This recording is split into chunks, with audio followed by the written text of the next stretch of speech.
जिंदगी में किसी से प्यार मत करना, जिंदगी में किसी से प्यार मत करना, हो जाए तो इनकार मत करना। निभा सको तो उस रास्ते पे चल के निभाओ, वरना किसी लड़की का जिंदगी बर्बाद मत करना, बर्बाद मत करना।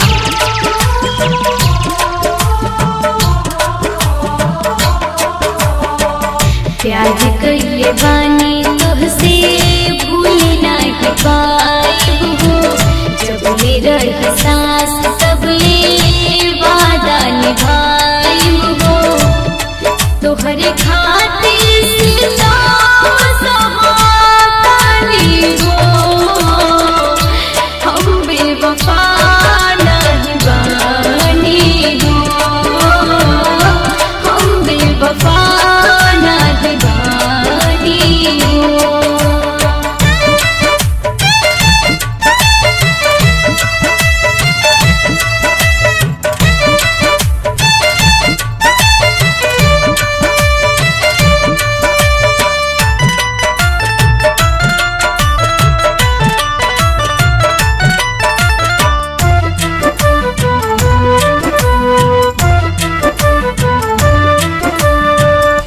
जालिम जमाना बनल बाहर जाई, समझ में न आवे कैसे तोहके बताई।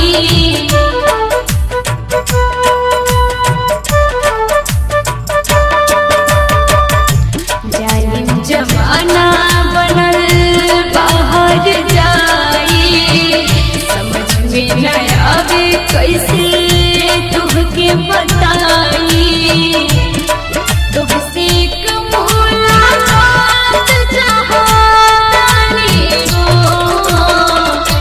हम बेवफा नहीं बानी हो, हम बेवफा नहीं बानी हो।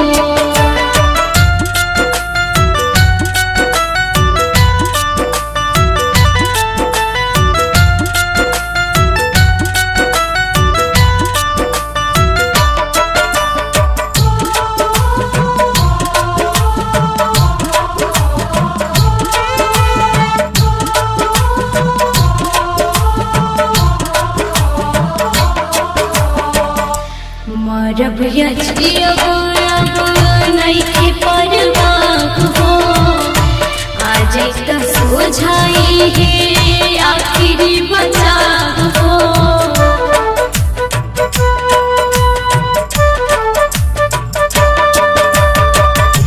मरब या जियब नइखे परवाह हो, आज त सोझाई है आखिरी बचाव हो। दुनों अखिया गिरावे लागल पानी हो, हम बेवफा नहीं बानी हो, हम बेवफा नहीं बानी हो।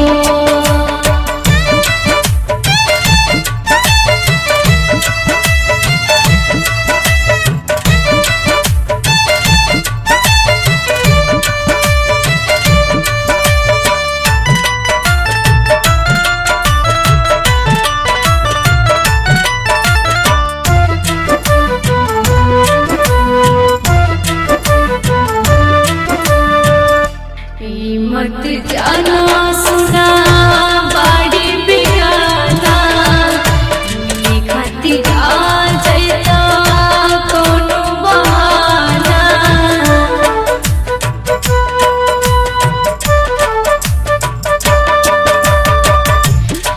मत जाना सुना बाड़ी बिगाना, मिले खातिर आ जाता कोनो बहाना।